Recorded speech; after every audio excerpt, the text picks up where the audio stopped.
Marami sa atin ang nangarap at nangangarap pa rin maging piloto.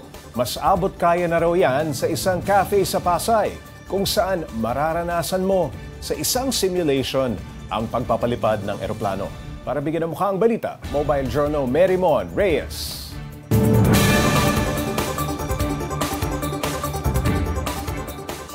Minsan ba'y pinangarap mo nang makapagpalipad ng eroplano? Aba, good news! Dahil pwede mo nang tuparin ang flight dreams mo sa isang cafe na nasilip natin. Mula Laguna, dinayo pa ng junior high school student na si Ezekiel ang cafe na ito sa Pasay. Hindi lang coffee and pastries ang alok dito, kundi pati ang pagkakataong masubukan ang mga ginagawa para makapagpalipad ng eroplano. Noon batang-bata pa po ako, gusto ko po maging isang piloto po. Kunwari ba magka-college ka? May plans ka ba na mag-take na aeronautics? Oh, Ang One Aeroflight Sim Cafe, mayroong standardized flight simulator. Bago raw maging cafe, unang na-establish itong lugar noong 2019 bilang Aeronautical Engineering Review Center. At dahil mahilig din sa kape ang isa sa mga may-ari ng review center, naisipan nilang magdagdag ng kape at chibong. Kung duda kayo sa kanilang flight simulation, sinisiguro nilang truth to reality daw ang mararanasan dito dahil ang kanilang equipment ay siya ring ginagamit sa mga flight school. Kabubukas lang nila nitong June 8, pero marami na raw agad ang sumubok na piloto, aspiring flyers, at kahit pa ang mga bata. Tulad na lang ng naabutan natin na flight student na si Leo Malco na mukhang aprobado sa kanya ang simulator.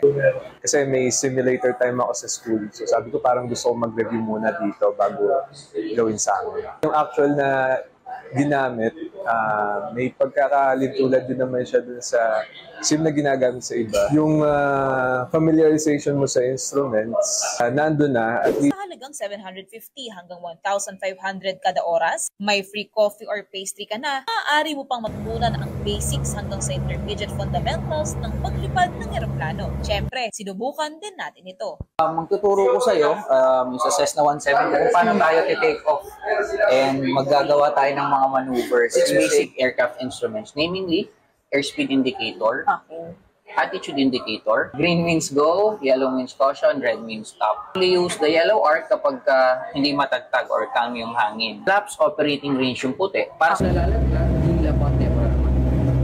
No stop yung aircraft. Sabi ko hila. Okay. Hila konti. Okay, sobra.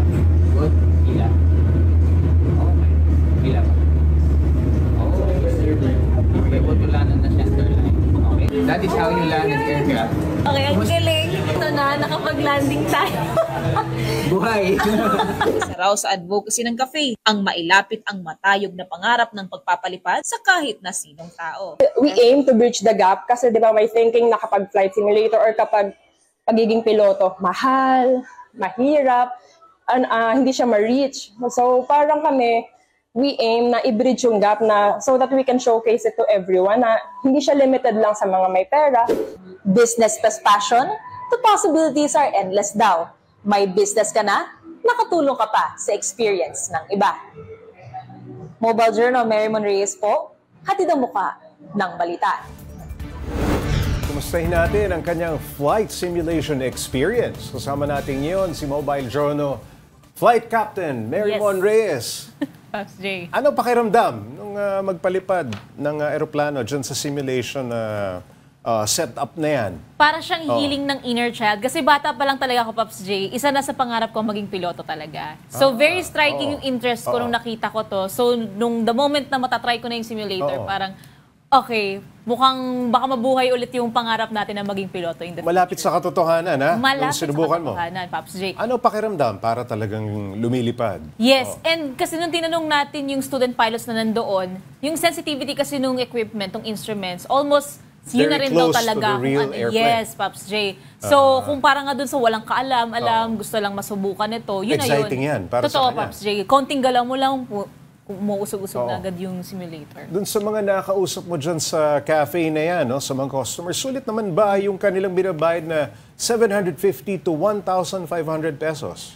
Sulit na sulit daw para sa kanila, especially para sa mga bata na gustong subukan ito. Actually, 7 years old, 6 years old yung pinakamabata raw na sumubok na sa kanila. Okay. And nabibitin din sila dun sa 1 hour. Pero for those na gustong itong masubukan, gustong matutunan even yung basic fundamentals ng flying, marami raw matututunan agad under 1 hour. And ako personally, na-experience ko yun, nabitin ako sa 1 hour, pero parang kaya ko na unti-untiin pa sa mga susunod na At session. pwedeng balik-balikan, ano? Yes, Pops J. Pwede mo rin siyang ituloy yung lessons mo. So sa simula, pwede kang novice, wala kang alam. Next session, dadagdagan ka na ng fundamentals. Next session, maneuvers, etc. So 750 and 1.5, anong pagkakaiba? Haba lang nung lesson or... Pareho silang 1 hour eh. Pero ang pinagkaiba is yung class package na meron doon. Class So yung package, 750, yan yung mga novice, walang alam. Introductory lessons talaga siya. Basic maneuvers, lahat ng kailangan mo malaman. Yung mga 1.5 pataas ng sessions, ito na yung mga advanced maneuvers, Ito yung advanced naglo-loop the loop trainings. na yung Yes, pero aeroplano? pinag-loop the loop na ako sa Ano novice pakiramdam? level.